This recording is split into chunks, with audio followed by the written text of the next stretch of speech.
Well, hello everyone, and thank you so much for joining me today at the North Carolina Museum of Dolls, Toys, and Miniatures. My name is Beth Nance, and I'm one of the founding members of the museum. We're thrilled to have you join us today as we celebrate our annual Tea with Mrs. Claus. Under normal circumstances, we collect toys for the Toys for Tots program, and the museum is full of children who are here enjoying sweet treats and stories from Mrs. Claus. Today, we have just me and Mrs. Claus, but we have a special program lined up for you, and we would like to share the day with you. So, without further ado, I'll introduce you to our very special guest. Well, hello. Oh, these cookies look so good. It's been such a long trip from the North Pole. It's so nice to see you. Hello, Mrs. Claus. It is wonderful to see you again, and thank you so much for making the trip. I know it must have taken you forever. It was a very long trip. And by the way, Santa is so proud of this museum, and he is so happy to see all of the toys that he has donated over the years to boys and girls all over the world, and several of them are in the collection at the museum. And what's this I hear about a magazine award? Oh, thank you, Mrs. Claus, for asking, and thank you for bringing Santa's congratulations from so far away. It means a lot to us to know that he's paying attention to what we do here in Spencer, North Carolina. Yes, he is. Well, that award was just given to us. We were selected as one of the top 30 must-see museums in North Carolina. And you can imagine what a wonderful, wonderful honor that was for us to receive that award, because there are hundreds of museums in North Carolina. And why do you think they chose the Doll and Toy Museum for that honor? Well, Mrs. Claus, besides the fact that it's Santa's favorite museum, I really do think that the museum was selected to win this wonderful honor because we have received donations from all around the globe, and these treasures that we've received are items that tell the story of children's happy times, and those stories are hard to forget. Well, let's hear some of those stories, those Christmas memory stories. Sounds great. Laura Bullock was only 11 years old when she was given a 7-room, completely furnished Southern mansion for Christmas.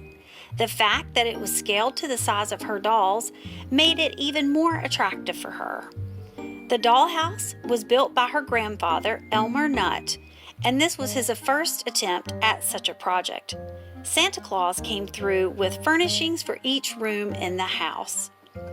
The idea came about when Mr. and Mrs. Nutt took Laura to an antique show in Greensboro, North Carolina, early in November. And when she admired a dollhouse that was on display, her grandfather told her he would build one for her. Nutt, a veteran employee of Duke Power Company, began this project at Thanksgiving and worked long hours into the night and on weekends. The plywood structure is open at the back for easy access, and one side of the roof is hinged so that furniture can be easily moved around in the upstairs rooms. The floor has a living room, dining room, and kitchen, and the 3 bedrooms and bath are all on the second floor. A local business hand-cut the windows to size, and Nutt added tiny wooden cross pieces to make panes for those windows. The green shutters are separately made, not painted on. Some of the wallpaper is the same, used by Laura's parents, Mr. and Mrs. Tommy Bullock, at their home on Sterling Drive, and some was selected especially for the dollhouse. The structure is painted white with contrasting green. This project made little Laura so happy, and what a great way for Grandfather and Santa to team up on a dollhouse. Linda Tancordo grew up in the 1950s in a close-knit family in Paterson, New Jersey. She owned a small Miss Revlon doll and played with it constantly. Both birthday and Christmas were approaching when she was about 10 years old. She asked for a larger Miss Revlon doll, and her mother said, "You choose. You can have the doll or a party." Linda chose the doll, and they celebrated their first Christmas together after that. Big Revy went on pretend dates and married Mr. Bluster from the Howdy Doody puppet line. She was Linda's constant companion throughout Linda's early teen years.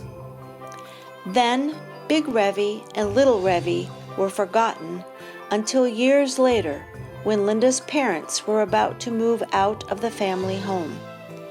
Linda was told to go into the attic and take what she wanted.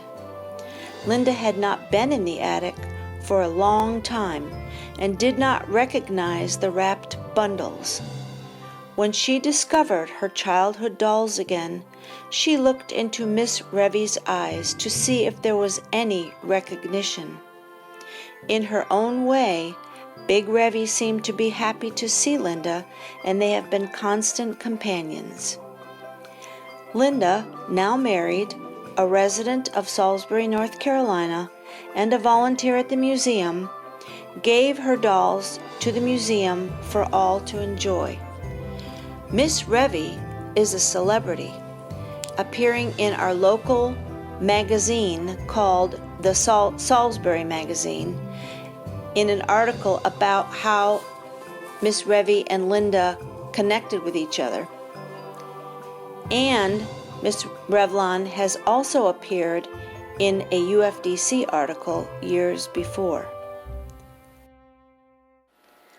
This little dolly named Martha was a Christmas gift from Santa in 1947 to a sweet little girl named Nancy, who was 6 years old. She and her family were living in Greensboro, North Carolina, in a barrack in the Overseas Replacement Depot after the war. Her father's job was dismantling and recycling the materials from the Overseas Replacement Depot. Snow covered the ground that Christmas in 1947, but her mother let her go outside just long enough with her new dolly to take a picture. One of the reasons little Nancy loved this doll is that she has very curly hair, just like her father. This doll was donated by Nancy Williams Cheek. The story of Betsy and her beloved Raggedies. Betsy is a lively 90-year-old who recently moved from a cottage to a smaller apartment.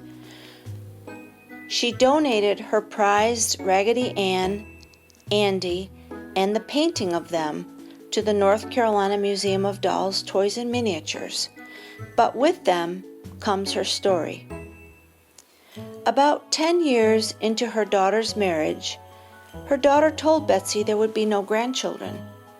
The following Christmas, Betsy's husband brought home the Raggedy Ann as a gift and the first grandchild.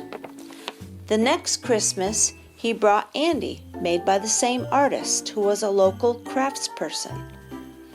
He knew that Betsy loved Raggedy Ann and Andy because years before she had painted a watercolor of both Ann and Andy, and it stayed in their home for many years as a treasured possession. Now the dolls joined the painting, but how could they be displayed?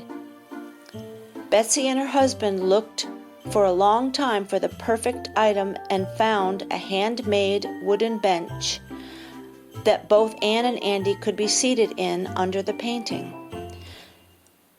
All of those items were recently donated to the North Carolina Museum of Dolls, Toys, and Miniatures, where they can be displayed together and seen by all those who have come into the museum.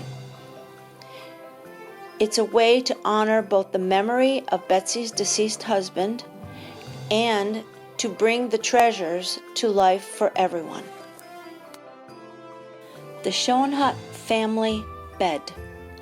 Albert Schoenhut was a prolific toy maker beginning in Philadelphia, Pennsylvania in the late 1800s.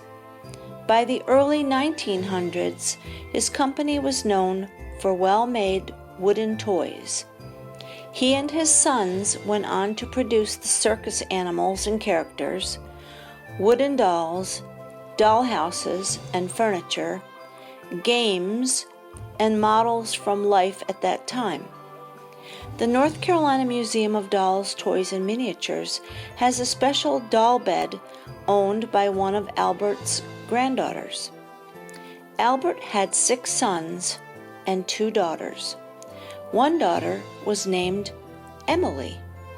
Her daughter, Eleanor Schoenhut Stein Paris, owned the bed possibly in the 1930s.